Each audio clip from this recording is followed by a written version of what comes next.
Bismillahirrahmanirrahim. Assalamualaikum warahmatullahi wabarakatuh. Alhamdulillah wa syukrillah, wassalatu wassalamu ala rasulillah Sayyidina Muhammad wa ala alihi wa ashabihi wa dhurriyyatihi ajma'in. Amma ba'du.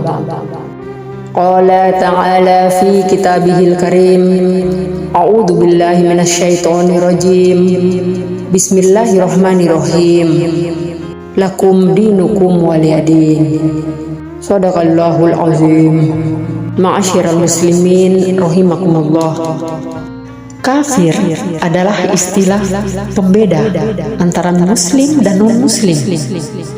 Menurut Kamus Besar Bahasa Indonesia KBBI, kafir adalah orang yang tidak percaya kepada Allah Subhanahu wa Ta'ala dan Rasul-Nya.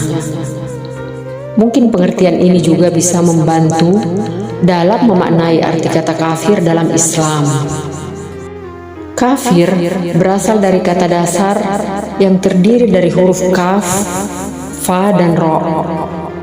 Arti dasarnya adalah tertutup atau terhalang.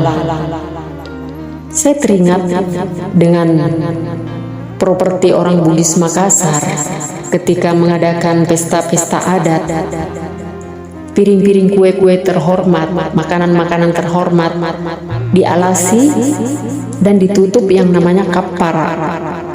Kapara ini juga pengertiannya adalah penutup.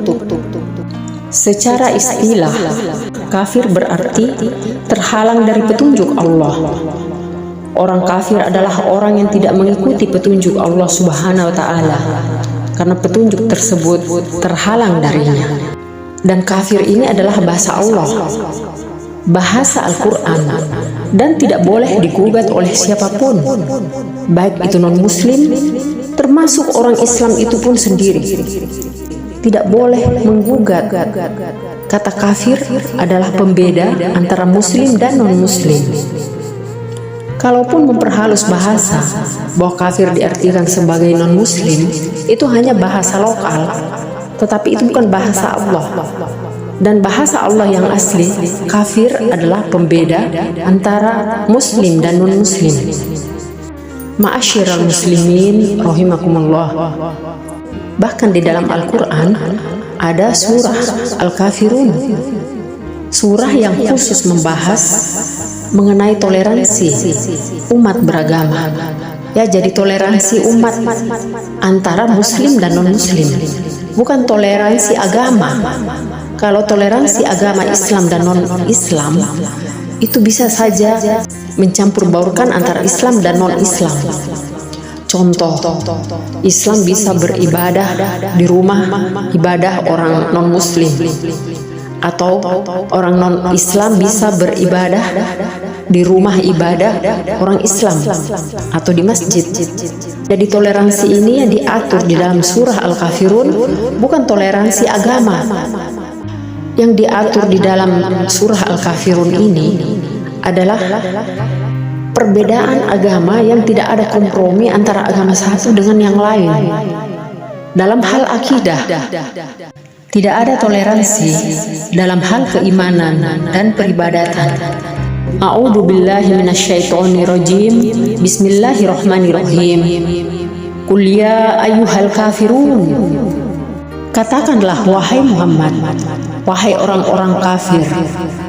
Kafir di sini adalah non-Islam, non-Muslim. La a'budu ma ta'budun. Aku tidak akan menyembah apa yang kamu sembah. Wala antum abiduna ma'budu. Dan kamu bukan penyembah apa yang aku sembah. Wala ana abidum ma'abadtum. Dan aku tidak pernah menjadi penyembah apa yang kamu sembah. Wala antum abiduna ma'budu. Dan kamu tidak pernah pula menjadi penyembah apa yang aku sembah. Lakum dinukum waliyadin. Untukmu agamamu dan untukku agamaku. Shadaqallahul azim. Dari surah ini menunjukkan bahwa yang diatur di dalam surah Al-Kafirun bahwa tidak ada toleransi agama antara agama yang satu dengan yang lain. Ibaratnya, Anda suka kopi, saya suka teh. Anda tidak boleh memasukkan kopi Anda ke dalam teh saya, dan saya pun tak boleh memasukkan teh saya ke dalam kopi Anda. Tetapi di dalam toleransi antar umat, ya kita harus toleransi antar umat. Yang bertoleransi di sini adalah saling pengertian, saling menghormati, saling menghargai. Ya artinya, yang toleransi di sini adalah pikiran kita, perasaan kita, tetapi bukan akidah kita. Akidah, bagimu agamamu, bagiku agamaku. Itu jelas. Karena itu, bahasa kafir adalah bahasa pembeda. Kenapa kemudian di Indonesia istilah kafir itu dianggap sangat sarkastis? Ketika kita menyebut orang kafir, orang yang non-muslim adalah kafir, seolah-olah kita mendiskreditkan, menghina mereka. Padahal kafir itu adalah istilah biasa saja untuk membedakan mana orang Islam, mana orang muslim dan non-muslim. Di negara-negara non-Indonesia itu biasa saja di dalam menyebut kafir.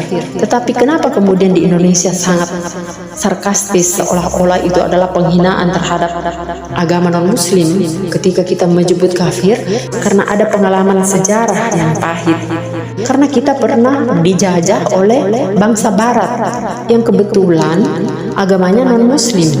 Sehingga pada saat itu orang-orang Islam yang mayoritas di Indonesia tidak dapat melawan para penjajah kolonialisme, disebut sebagai orang-orang bodoh, disebut sebagai budak, disebut sebagai kacung, anjing-anjing kolonial, kemudian melakukan perlawanan dengan kata-kata. Ya, dengan kata-kata apa yang kira-kira dapat menjadikan mereka merasa puas untuk melakukan perlawanan dengan bahasa. Ya, dia membuatlah bahasa atau menyebutlah mereka dengan kafir, munafik.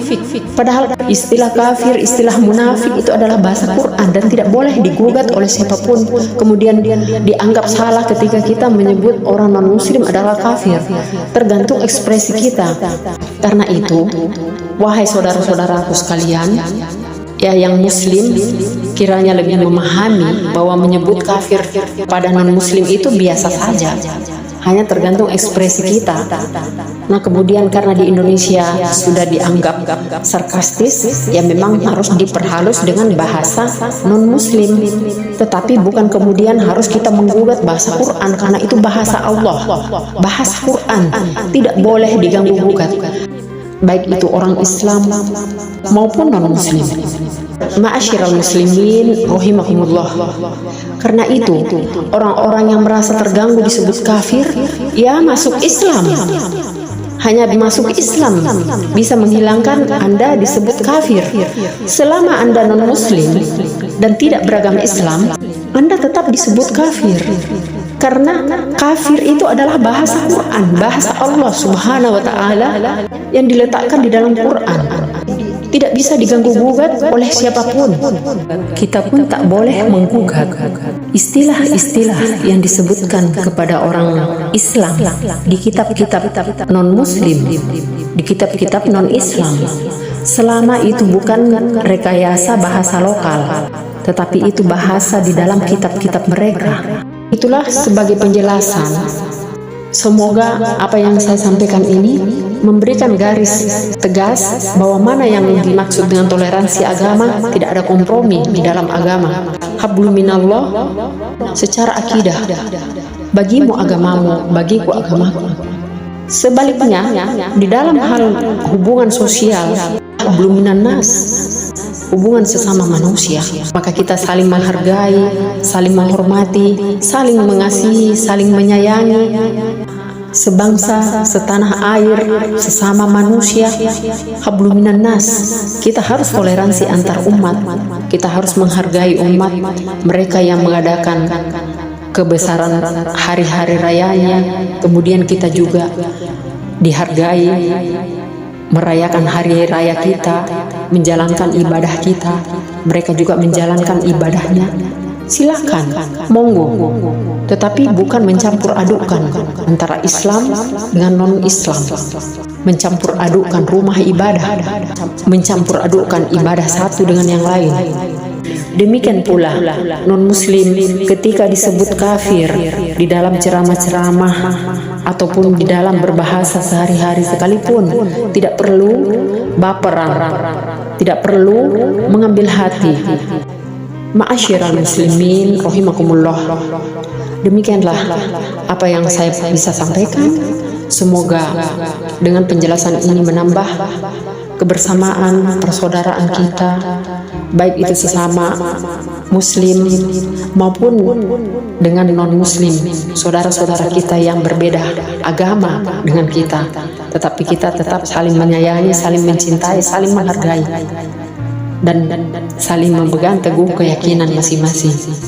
Dan karena di Indonesia sudah diperlunak dengan bahasa non-muslim, maka tidak apalah dijadikan sebagai bahasa Quran, bahasa ceramah-ceramah, bahasa ibadah, tetapi di dalam bahasa sehari-hari kita tetap menggunakan istilah non-muslim, sehingga saudara-saudara non-muslim kita pun merasa nyaman ketika disebut sebagai non-muslim. Ma'asyiral muslimin rahimakumullah. Subhana rabbika rabbil izzati amma yasifun wa salamun alal mursalin walhamdulillahi rabbil alamin. Wabillahi taufiq wal hidayah. Wassalamu alaikum warahmatullahi wabarakatuh.